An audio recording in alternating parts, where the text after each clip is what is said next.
Come on, y'all. Like, don't, why? We're gonna have another video about that type of nonsense. Chartreuse is originally a monastery in Alpine France. Monks are the people behind some really famous products. They make some cheeses. They make about 8 Belgian beers that are called Trappist ales. They make a really popular liqueur called Benedictine. And the most popular liqueur they make, especially among cocktail wonks, is called chartreuse.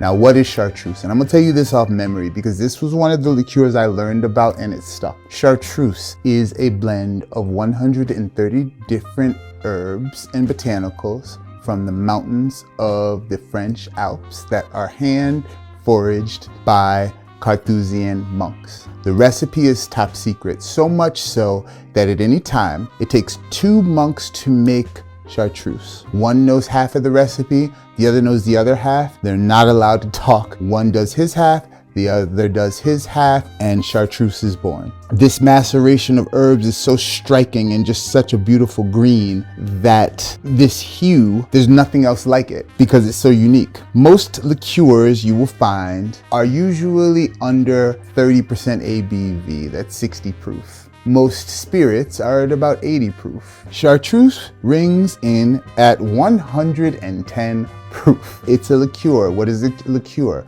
A liqueur is a maceration of fruits or herbs. This bad boy comes in at 55% alcohol. Some of the compounds in here we know are anise. We know there's some gentian root. We know that there is lemon myrtle. And there's 130 of them. There is chartreuse vert, green, or chartreuse jaune, yellow.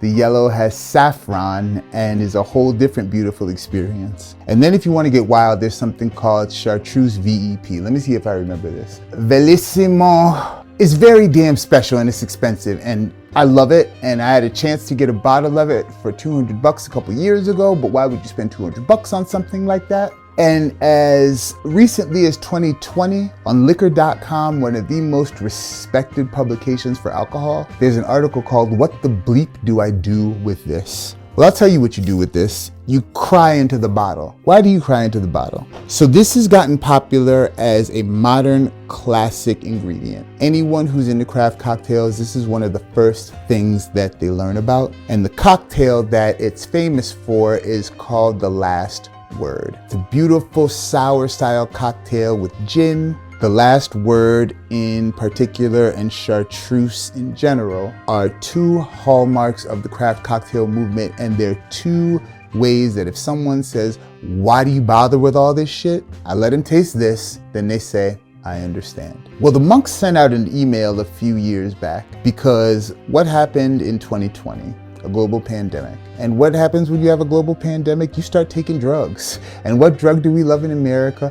Alcohol. And what else do we love in America? The internet. And what do you find on the internet? People making different combinations of alcohol and pretending they actually bartend in real life when they only do it at home. I do this at home, but I do it in the trenches. Don't play with me, I'm a real bartender. Shout out to y'all internet bartenders, but you're not like us.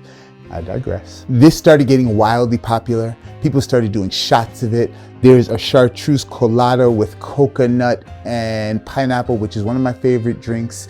There's a chartreuse swizzle, which is also amazingly yummy. There's so many beautiful things you can do with this. The monk said, "Hey, yo, big dog, I know y'all enjoying just sucking down this stuff that we've been making since the 17th century and all that, but guess what? We're gonna start concentrating on some other things around the monastery." So let me let this sink in. They sell this product and they sell this product for a profit. And they saw that this product that they sell for a profit had a higher demand.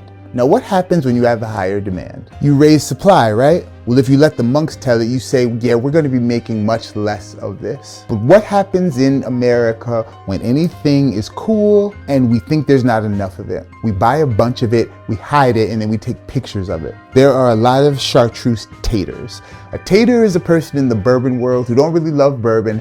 They just know that someone's chasing this or that just because they really don't know anything about the art or the beauty in the bottle, and they buy it just because.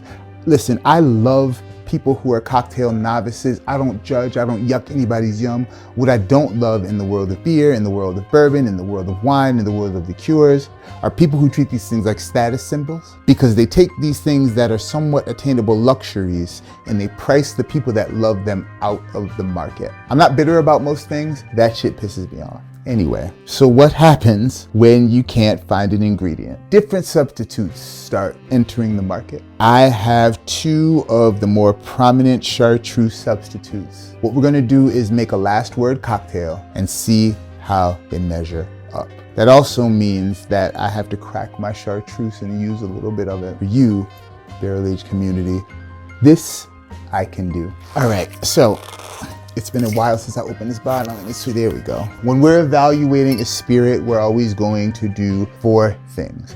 We're going to see it, we're gonna smell it, we're gonna sip it, we're gonna savor it, we're gonna sit in silence and just contemplate. So we're gonna do a quick 4S tasting of chartreuse. Then we're going to try Dolin Genepi. Then we're going to try Luxardo del Santo. Genepi la Chamois is a legendary alpine herbal liqueur unique to the Savoy region that dates back many hundreds of years. While comprised of a multitude of alpine herbs, the most prominent is a petite and rare variety of Artemisia found principally in the high mountains of the Savoy. Fresh alpine fragrances and herbal flavors have long been associated with the mountain air and adventure. Dolin is one of the few remaining houses that still relies on local herbs foraged in summer and distillation in a venerable old copper alembic still. Today, Genepi remains a darling of both intrepid hikers and French skiers. Served on the rocks with tonic water and a welcome addition to hot chocolate. That's a fact. Le Chamois is Dolin's oldest Genepi recipe dating back to 1821. So, French Alps, we've talked about Dolin before because they make the classic Vermouth de Chambéry, which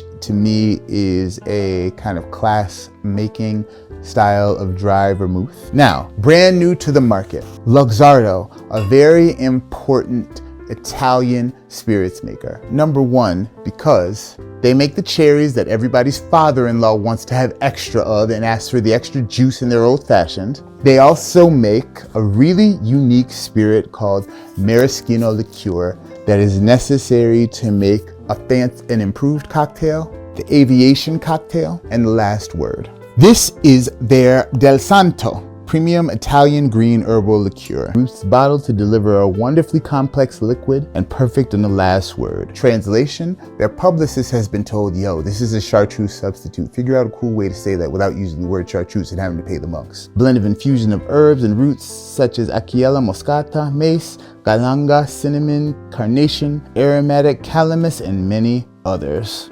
Luxardo del Santo pairs perfectly with Luxardo maraschino original and Luxardo dry gin with lemon juice and lemon zest garnish for a classic last word cocktail. Now, if you're gonna make a knockoff of the damn liqueur, at least give the cocktail recipe right. Y'all ain't about shit. Luxardo, I love y'all. Keep giving me stuff, but come on. Don't, like, you can't do that. Lord have mercy, Luxardo, y'all done got on my nerves. I can't think about nothing else. Last word, official recipe, liquor.com. Equal parts maraschino liqueur, gin, chartreuse, lime juice. Another thing that's important, the proof. So again, this is coming in at 110 proof. This here is coming in at 90. And the Del Santo comes in at 80. But all of them are giving the same recipe for the last word. I could see some creative license to account for the proof. Proof equals flavor. More proof, more flavor, but more proof, more heat. We try to get more flavor, less heat, AKA the fleet factor. I want my spirits to have a high fleet factor. I want them to be 190 proof and I want them to taste like apple juice. That's impossible, but we get as close as we can. This is a great example. You can get lit off of chartreuse if you ain't careful, and I ain't known to be careful. So let's do a little tasting, shall we? All right, remember, 4 S's for our chartreuse first. Del Santo, I love that sound, and our Genepi. First thing we are going to do, C, white background. What are we going to notice first? I don't know if it's me. This bad boy seems the greenest, the Del Santo. Chartreuse has its beautiful, just striking color. The Genepi is going to be the least green and the most yellow. So now we scent it. Now it's time to smell it. Get familiar with the old standby. Also, this liqueur gets better with age. There used to be a bar in New York called Pouring Ribbons. They had a chartreuse library. They sourced bottles from all over the world. I've had, the oldest I've had was from '83. Somebody was good enough to share a shot with me. They had 1966, 1971. I mean, chartreuse vintages, a real thing. I mean, it jumps out of the glass at you. This is so aromatic, you can literally just like breathe it in, and just the most beautiful combination of herbs. That's it, that's all. Now let's try the Genepi. This one's been out longer. This was not made as a substitute. Genepi has existed alongside chartreuse for different applications. A little less licorice, a little more like menthol. I don't know if the color's messing with me. I may use this for yellow chartreuse, which I've been looking for a substitute for. All right, my paisanos. Let's see what we're getting here. Ooh, very bright, very pleasant. The nose is pleasant, delicious. It tastes like it's the lowest proof. What is that gonna mean in our cocktails?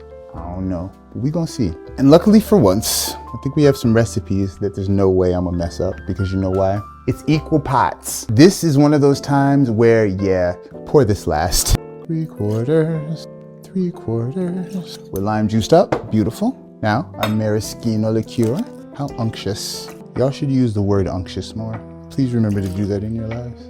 And for gin, I'm using my gin. 8th District Distilling, run by Tony Gugino, a champion of the show Moonshiners, and a dude who got it out the mud, put it in a still, and made beauty come out. Shout out to you, Tony. I love you so much. Look at this, KWTBA. This is the barrel-aged gin.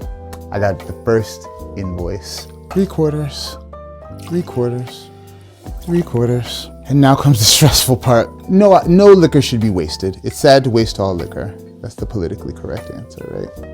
3/4. Damn, this shit's very green. I want to wash out my jigger in between. Pro tip, let's say you're bartending and you don't have a sink. Vodka is the best detergent. Or if you're making a cocktail with first you're at tequila, then you're going to gin and you can't wash, you'll use the gin to wash out your jigger. Reduce, reuse, recycle. Got him. Because which one are we gonna spill out of all of them? Drown my sorrows in that later. Maybe that was the whole point, because I never would have poured that for myself. I am not kidding you. This is really emotional. This liqueur like watched me grow up in the industry, and it like is a secret between bartenders. And when we get international crowds, they would come into the bar and they would have heard of it just because international people know about stuff they don't in America. Chartreuse, it's in here. It's part of my soul. All right, let's see. All right, ladies, gentlemen, everybody in between. Genepi, the genuine article, a little more of that one. And because I don't want any funny business, we're just gonna go old school. Okay, so I've not had a last word in a long time. Like every city I've had one of these in just comes rushing back. It's literally a transformative experience. I got the baseline, I know the real deal. Try our Genepi first. It brings out the citrus notes. Herbal notes are on the back, but they're there. Body's nice. It's not chartreuse. It is very good. This I like the look of.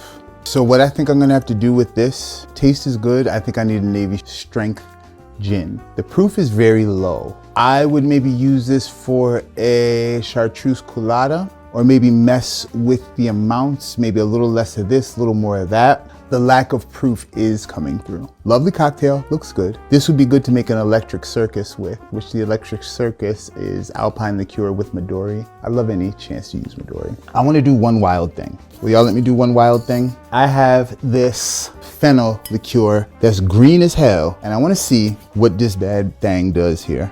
So I'm calling this the last word. This is the verbal expression. This is the passive aggressive snark. That's how we rocking. That's green, right? Big green. Look at that. That looks aggressive. Okay. That's like almost blue. Might be my favorite. Okay, so all that freaking out I did about chartreuse before was a lie. I don't know how to bartend. I don't know flavors, and I'm gonna have a nervous breakdown is the point. What the real point is this is something that we enjoyed and had like a luxury, but this is something that people's lives are, they take it more seriously than we do. Now we have to take it seriously, and we have to be mindful about how we use our chartreuse. Even though this is fading, there are other things that will make us smile. And there's always another ingredient to make a cocktail with. Happiness isn't in so much the name, it's just the experiences, because literally I was transported right back to Portland Cocktail Week, the first time I had someone make me one. I literally can smell pouring ribbons, rest in peace, when I have this. I mean, it's truly transformative. Am I going to be sad about the fact that I can't just stockpile this? Or am I going to feel blessed that I've had so many amazing memories based around this liqueur?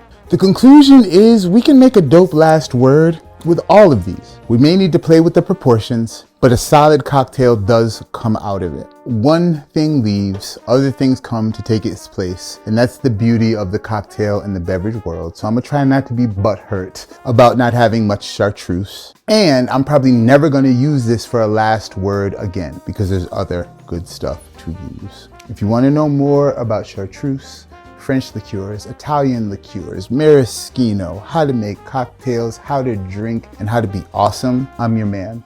I want you to be a part of this community in the barrel age. Tell me what you think. Have you had chartreuse? Do you want to try it? How much would you pay for it? And have you ever made a last word? Answer all these questions twice down in the comment section below. As always, I'm asking you to drink, eat, listen, think. Cocktails that matter, people that care. That's the focus. We're the barrel age. I'm Khalid. Peace.